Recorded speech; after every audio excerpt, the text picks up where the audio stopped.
So I think the most common challenge that foreign companies face is really understanding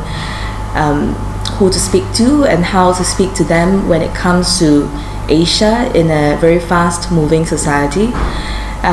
Basically, by 2020, we estimate that 1 billion new consumers will be entering the middle consumption class. And out of this 1 billion consumers,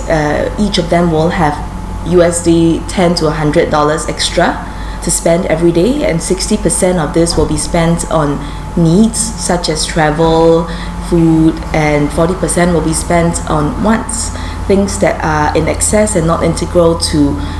what they need in order to survive. And of course, all brands are looking to have a piece of this pie. But in a society like that, how do we understand how to speak to consumers when things are shifting so quickly, when no longer life stage is a good indicator of when they make their first purchase of a car, when they open their first bank account? So the best way to overcome this is by understanding how much integrity you need as a brand and versus how much agility you need as a business. Integrity is something that companies in the West are very used to, understanding what your brand should be about, what is your purpose for existence, and why you make a difference in the world. Whereas agility is in how quickly you formulate your business to suit the needs and the wants of your consumers. Both are really important. It's not to say that being agile is more important or having integrity is more important in Asia, but understanding the kind of balance that you need. And a good example of two companies that have succeeded by being a bit more agile or being a bit more having a bit more integrity are maybe a bit overused, but Apple versus Samsung, with Apple having a ton of integrity, being a champion for why what they stand for, how they are creatively sophisticated, and consumers make a statement by owning an Apple. It says something about themselves.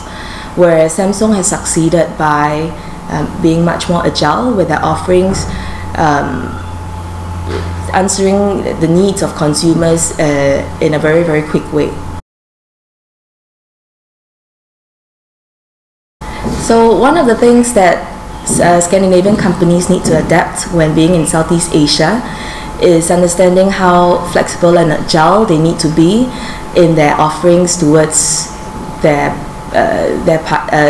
consumers. Here there is a big expectation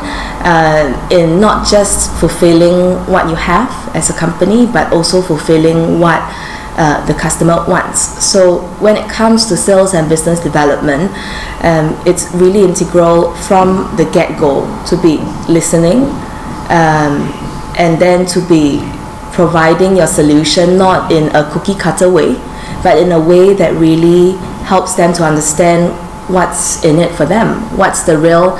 difference it makes, how does it directly impact my business. And one of the best ways to do that is by establishing partnerships in very creative ways, not just in direct benefit sort of way, but also in indirect manners. Be open, talk to everyone, and try and find that sort of traction between yourself and any form of company, be it local companies or foreign companies that have been based here for a while, and that can help you so much more quickly understand how to get on track